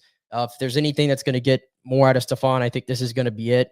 I'm sure that's going to be a great connection and everything they put together. So the AFC gets stronger, still waiting on the NFC to step up.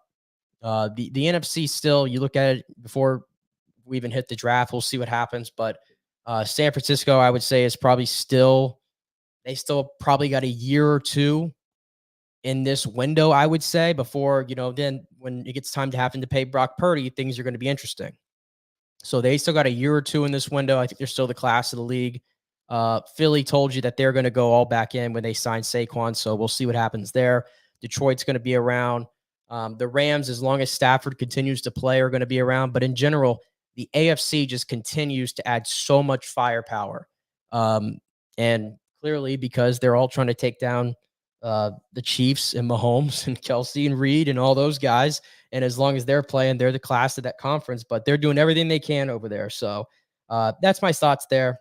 My thoughts sorted there is Buffalo's going to be one of the most interesting teams this year, and we're going to see what Josh Allen's really made of. And Houston, A+, in my opinion, for their offseason to truly go for it with a quarterback on their rookie deal who is coming off an outstanding season. All right, I'm going to take a break here. When we come back, I'm going to dive back a little bit into the Rays. I have some audio I was going to play from Kevin Cash, kind of recapping this 3-game set against Texas and looking ahead to what's going on ahead in Colorado and some other news and notes. On Saturday, we got 2 Final 4 games in the men's basketball tournament. We got the final numbers out for the ratings for Caitlin Clark and Ellis in Iowa versus LSU. Some very interesting stuff there as well. So back in 3, stay with us here on a Thursday edition of the JP Peterson Show.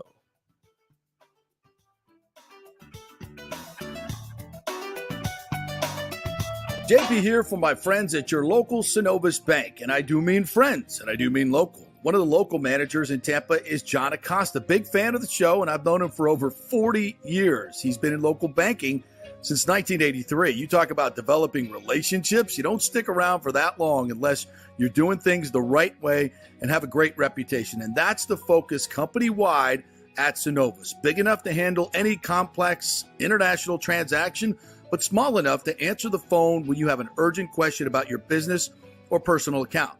And for personal accounts, they have a very easy app that works great. You can do everything online. And for large or small businesses, you will get that personal touch and services to help build your business, taking your dreams and aspirations from the whiteboard to reality. We can make that happen. Let us show you how. For a get-acquainted meeting to open a business or personal account, just call John or go to synovus.com to find out where your local branch is. All right, this is for all you guys who don't want to go to the gym and do 5,000 crunches. At Bay Area Modern Medical Center, you can get on the new True Body machine where you can reduce fat and tone up your muscle. It's like doing 54,000 crunches in just 15 minutes. Define your body as you see fit. True Body offers personalized muscle stimulation that delivers the equivalent of those 54,000 crunches in just 15 minutes. Just get in touch with them at Bay Area Modern Medical Center, BAMMC.com. Chris Lugo and the team over there will set you up on True Body and get amazing results. Non-invasive with comfortable and little to no pain and zero downtime. You can isolate and target those areas that you want to improve and treat multiple areas simultaneously. It's an amazing machine, so check it out at Bay Area Modern Medical Center, BAMMC.com. Is getting a home equity line a good idea right now with rates so high? Well, I put that question to my good friend Scott Fitzgerald at American Mortgage Services, and he says it all depends on where you're at financially. Many of us with ridiculous inflation have been charging up those credit cards, right? At 29% interest, hoping to catch up, but that ain't happening. Those interest payments are killing you. So yes, a consolidation loan and tapping into that crazy equity in your house is a great idea. That strategy can drop your monthly nut by thousands of dollars and stop wasting money on those interest payments. Fitz, the mortgage guy, has done thousands of loans for the past 25 years in Tampa Bay. Just did one for a former colleague who was a manager for a big bank mortgage division. He knows Scott is an independent broker and can get him a way better deal than at his own big bank. AMS Tampa has way lower overhead and gives you the savings. So if you're worried about fees and closing costs, have the free consultation with Scott and look at the actual numbers. It may shock you what he can do. Be smart. Stay one step ahead. Email Fitz at scott@amstampa.com, Scott at AMS Tampa, or call 813-294-7595. Scott Fitzgerald, MLS 386722. American Mortgage Services, 1000 North Ashley Drive, Suite 1020, Hampton. With over 34 years of producing small and large events, Extravaganza Productions is truly a Tampa treasure when it comes to creating some of the very best events in Tampa and all across the United States. I've worked with them at the Florida Sports Hall of Fame inductions, the Warrior Games, which was an Olympic-sized event spread across all of Tampa Bay. They are the very best, from small meetings to exceptionally large corporate conferences to galas, fundraisers, sporting events, grand openings, whatever you want. Team EPI has an extremely talented staff of designers and show producers that develop extraordinary events fueled by the visions of their clients. You can reach them at their Tampa headquarters at 813-621-4700 or go to extravaganzaproductions.com. Let's go. Right now, back to the show on FanStream Sports. All right, welcome back to the JP Peterson Show here on a Thursday. I wanted to get into this story. I didn't mention it there, but I saw this morning, and I find this very fascinating. So obviously, I'm in the media business, so I always keep, tabs on this stuff. And there was a report this morning I found pretty interesting from Andrew Marchand at The Athletic, who does a really good job of covering a lot of media stories for them.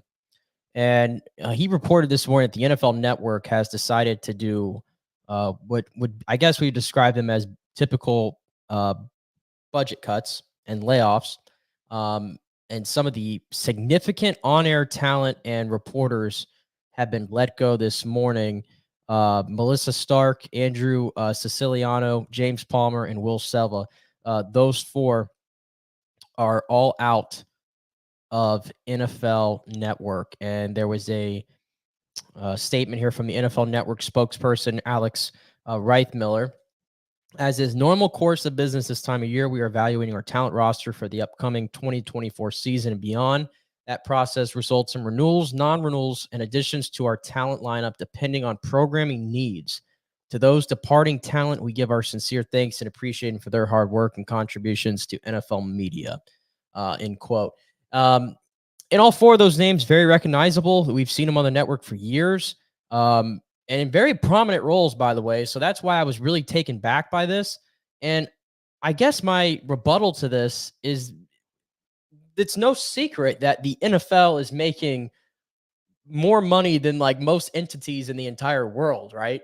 I mean, it continues. Look at the salary cap increase because of how much money they're making. They're not struggling to earn a dollar at all.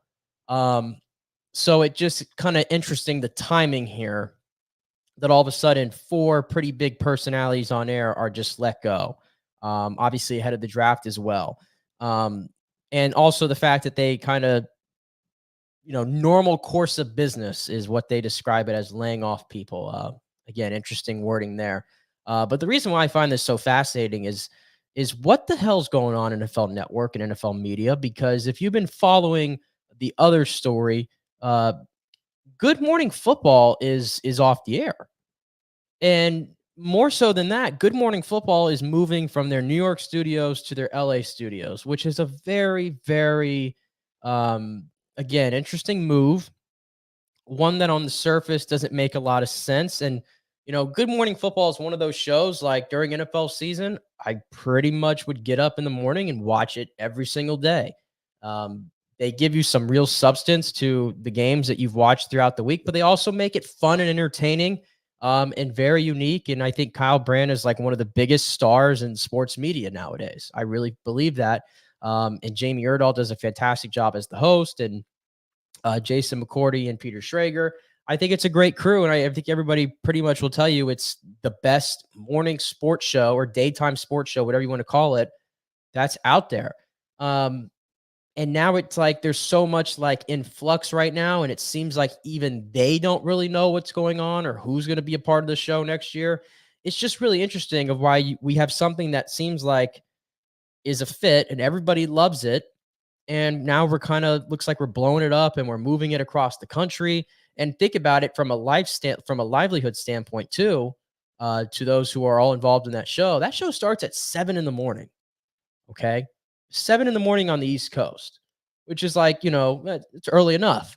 And now they're moving to the West Coast, so it's like, are we starting this show still at 7 in the morning on the East Coast? So now they got to be ready to roll at 4 in the morning. Like, is that what they're doing? Who knows? There's so many questions to be answered there, but it's just interesting that at this time of the year, especially, where we're kind of in the fringe part of free agency, and then the NFL draft is heating up, and then the summer and training camp, that their best show is going to be off the air, the NFL Network. And again, this is the NFL whose revenue is like astronomically high right now. And they seem to be having issues over there for whatever reason. So can't really figure that out, but I hate to obviously see folks getting laid off. So obviously our best wishes go out for them. They're all very talented people, so they'll land on their feet. But again, just very, very interesting what's going on over there with the NFL Network. Anyway, so wanted to get that out there. So I shift back to the Rays a little bit.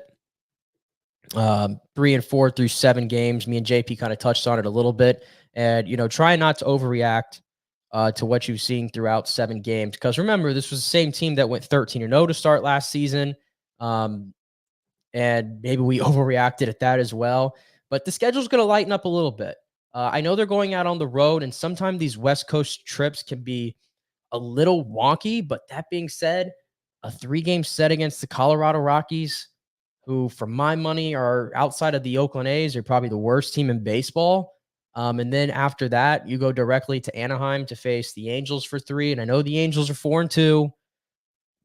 They just swept the Marlins, who happen to be 0-7 right now. So I don't really think the Angels are for real by any means. So that the schedule is going to favor them to at least get some of these wins back. But again, like we said in the offseason, I just think this is the year where their margin of error is pretty slim. I think that would be fair to say. And, given the way their bullpen has performed too, I heard all the talk going in, and Kevin Cash said it. Kyle Snyder might have said it too. They felt like this was going to be the best bullpen that they've assembled to this point of any team that they've had. And that's a really big thing to say, because we've obviously seen the stable of arms that this team has had. I mean, they made t-shirts. We all wore them, right?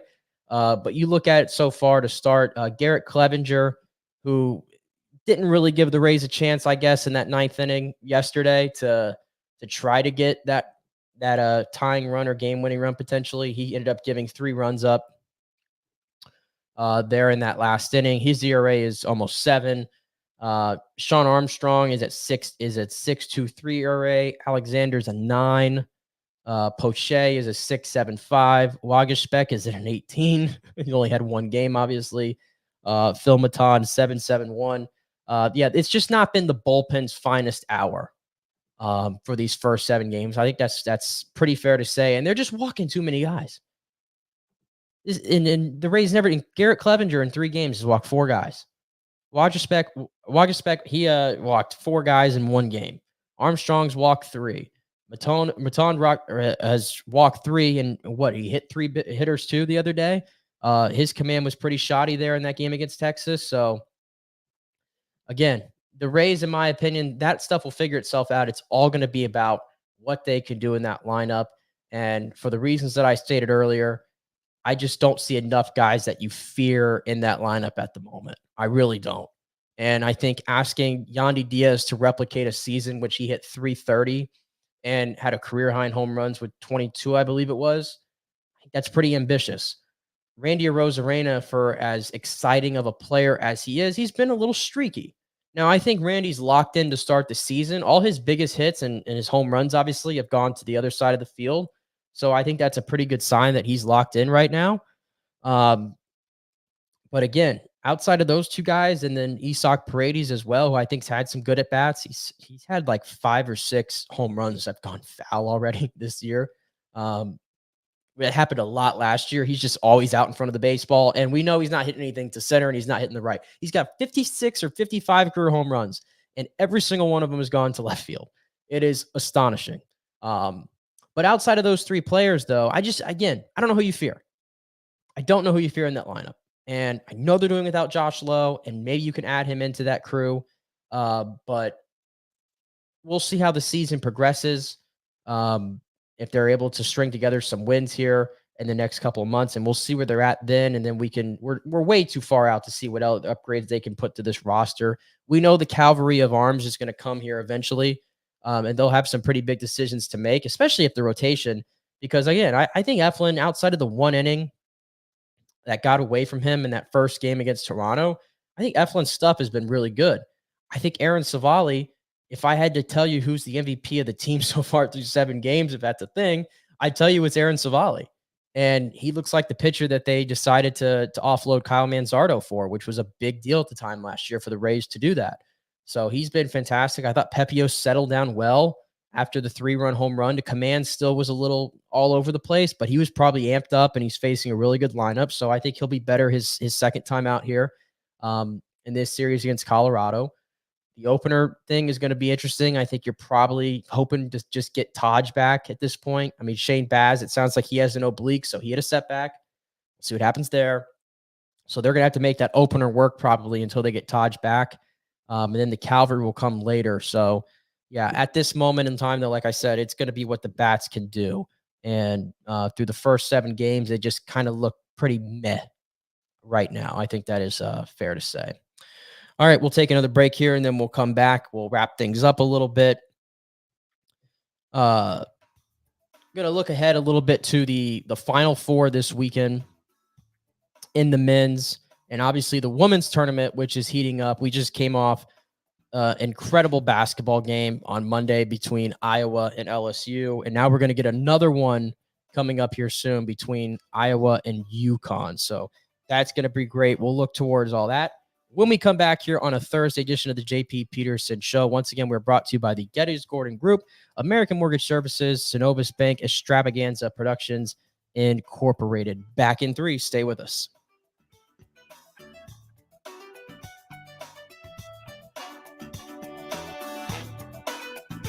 JP here for the Jeeves Law Group and my man Scott Jeeves. If you're going to hire an attorney, do you want some guy looking for a quick settlement and a quick buck, or do you want an attorney with some chops? Scott is a board-certified civil trial lawyer and a certified circuit court mediator. Been practicing in the Tampa Bay area for over 30 years. He is a peer-reviewed AV preeminent-rated civil trial lawyer. They just don't hand out those classifications.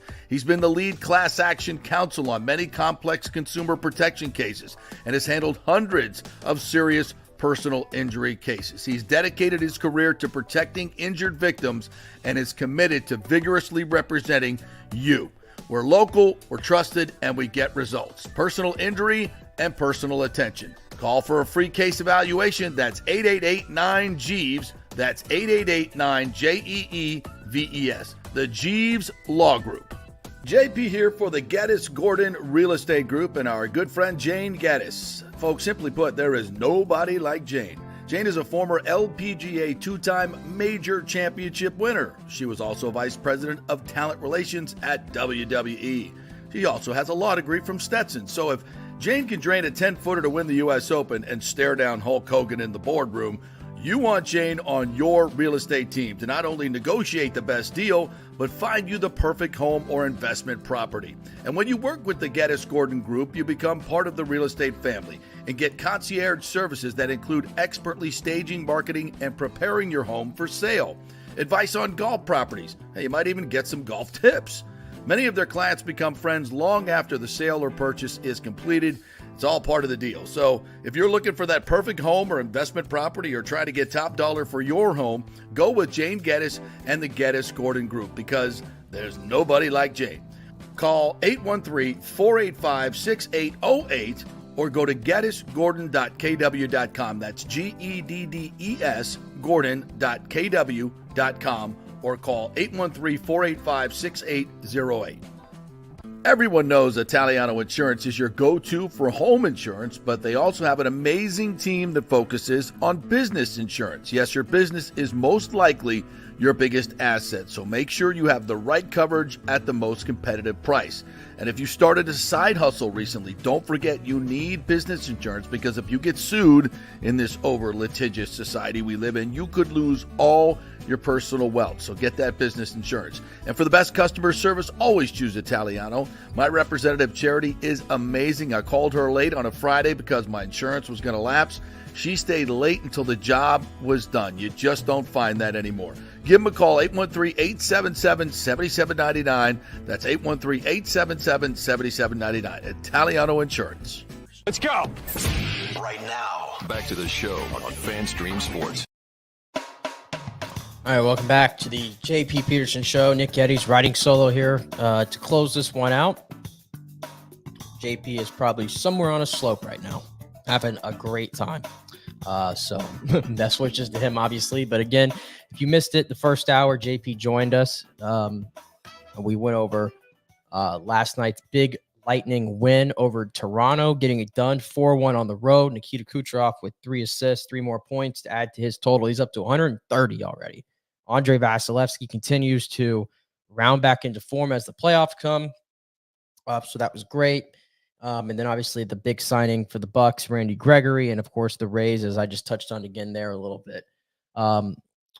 So this weekend, obviously, we're going to see 2 pretty big events in basketball, and not the NBA, but in men's and women's college basketball, the Final Fours starting tomorrow with the women's tournament, which has become the more preeminent tournament, I would probably have to say, at least when Caitlin Clark is playing for Iowa. And that game on Monday night against LSU, Iowa was able to stretch out that lead a little bit, and it might have taken some of there was no like end of game dramatics or anything like that, but that game still lived up to the billing for what it was.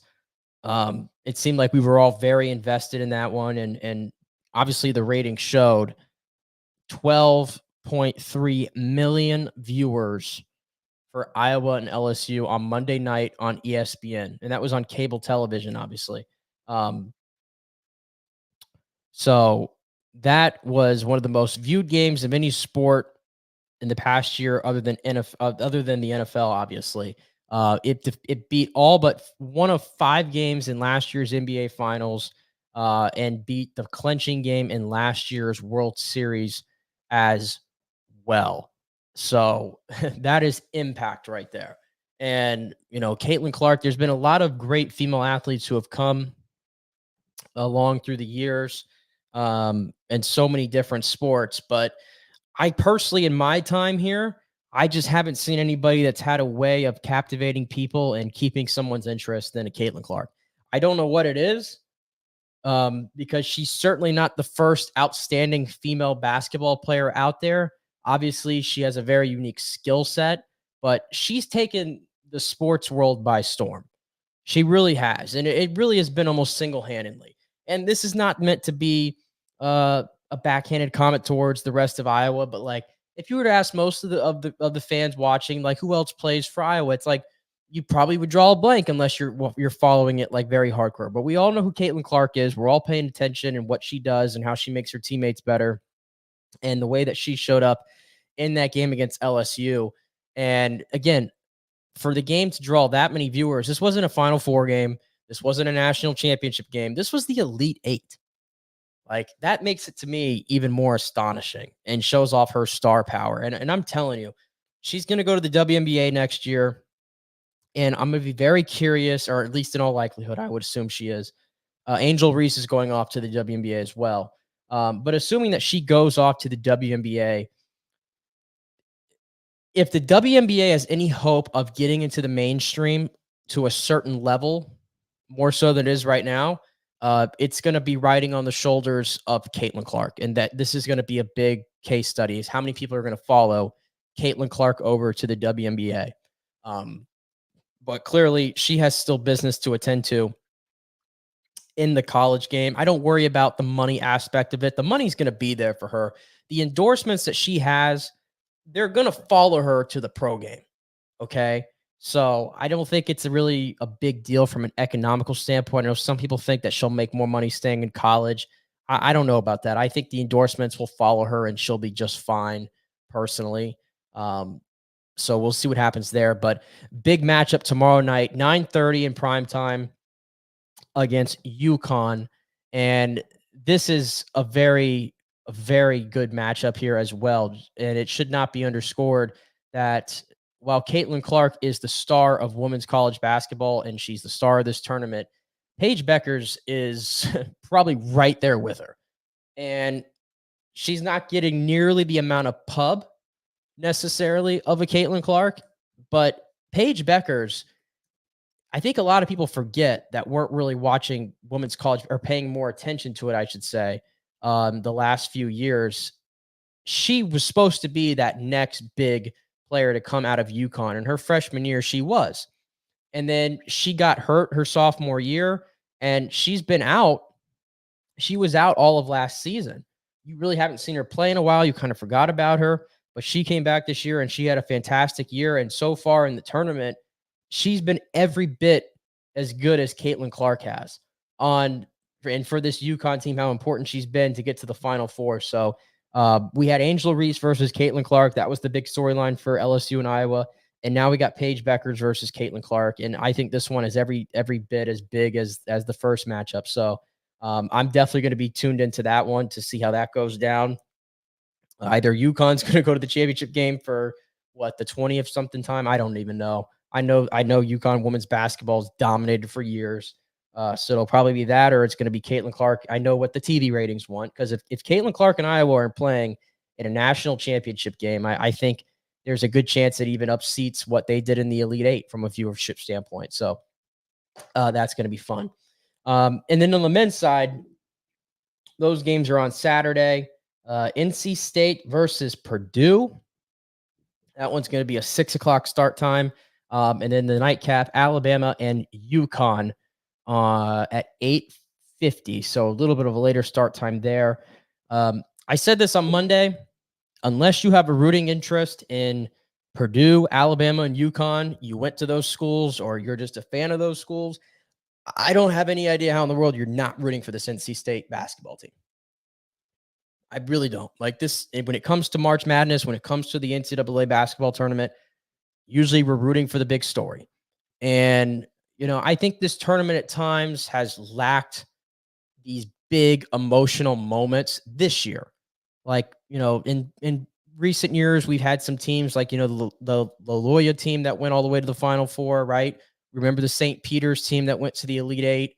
Like, we romanticized over that, but we haven't really had that. It seems like the big dogs have really pushed back this tournament, but there's the one team, the one little engine that could, in NC State, who, I got to admit, I thought Kevin Keats might have been in trouble with his job if they didn't get into the tournament this year. I really thought that, and they responded by winning the ACC tournament, beating North Carolina in the championship game to even get in. They stole some bids from some teams that were going to get in, clearly.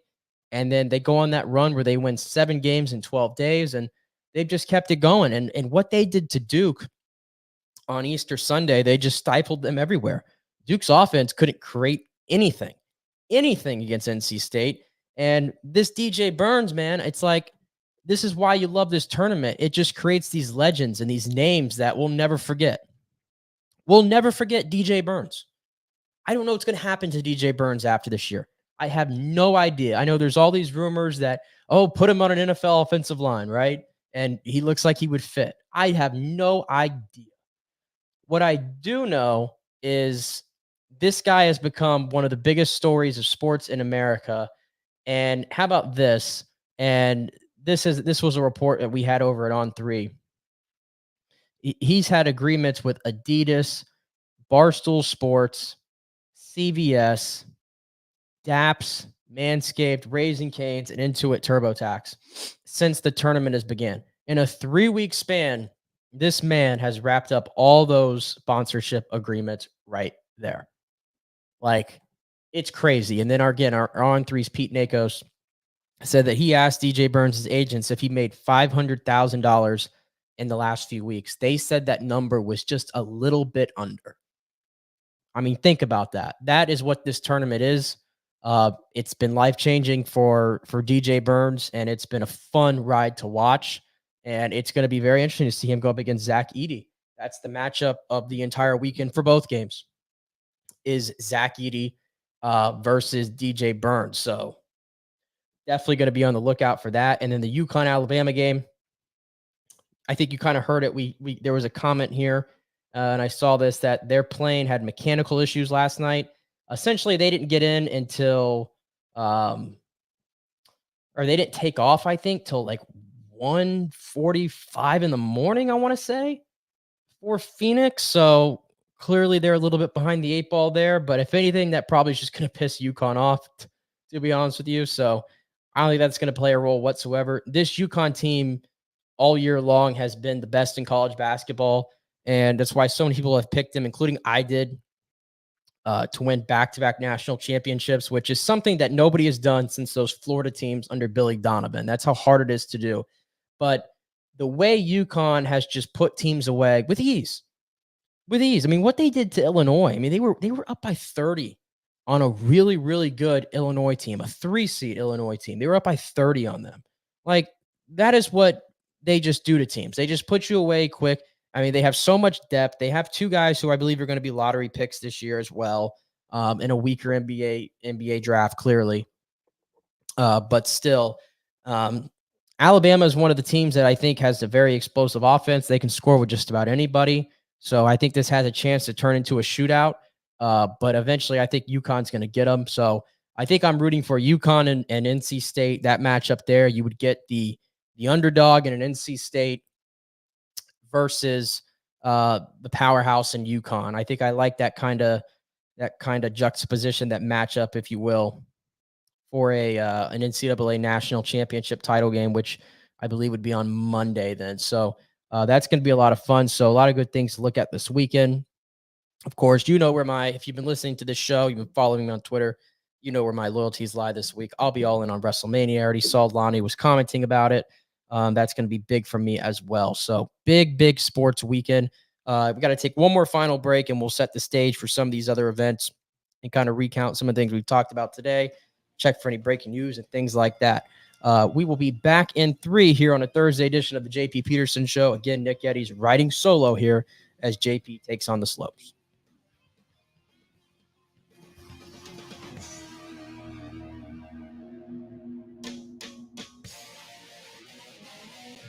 JP here for my friends at your local Synovus Bank. And I do mean friends, and I do mean local. One of the local managers in Tampa is John Acosta, big fan of the show, and I've known him for over 40 years. He's been in local banking since 1983. You talk about developing relationships. You don't stick around for that long unless you're doing things the right way and have a great reputation. And that's the focus company-wide at Synovus. Big enough to handle any complex international transaction, but small enough to answer the phone when you have an urgent question about your business or personal account. And for personal accounts, they have a very easy app that works great. You can do everything online. And for large or small businesses, you will get that personal touch and services to help build your business, taking your dreams and aspirations from the whiteboard to reality. We can make that happen. Let us show you how. For a get-acquainted meeting to open a business or personal account, just call John or go to synovus.com to find out where your local branch is. Everyone knows Italiano Insurance is your go-to for home insurance, but they also have an amazing team that focuses on business insurance. Yes, your business is most likely your biggest asset, so make sure you have the right coverage at the most competitive price. And if you started a side hustle recently, don't forget you need business insurance, because if you get sued in this over-litigious society we live in, you could lose all your personal wealth. So get that business insurance. And for the best customer service, always choose Italiano. My representative, Charity, is amazing. I called her late on a Friday because my insurance was going to lapse. She stayed late until the job was done. You just don't find that anymore. Give them a call, 813-877-7799. That's 813-877-7799. Italiano Insurance. JP here for the Geddes Gordon Real Estate Group and our good friend Jane Geddes. Folks, simply put, there is nobody like Jane. Jane is a former LPGA two-time major championship winner. She was also vice president of talent relations at WWE. She also has a law degree from Stetson. So if Jane can drain a 10-footer to win the U.S. Open and stare down Hulk Hogan in the boardroom, you want Jane on your real estate team to not only negotiate the best deal, but find you the perfect home or investment property. And when you work with the Geddes Gordon Group, you become part of the real estate family and get concierge services that include expertly staging, marketing, and preparing your home for sale. Advice on golf properties. Hey, you might even get some golf tips. Many of their clients become friends long after the sale or purchase is completed. It's all part of the deal. So if you're looking for that perfect home or investment property or try to get top dollar for your home, go with Jane Geddes and the Geddes Gordon Group because there's nobody like Jane.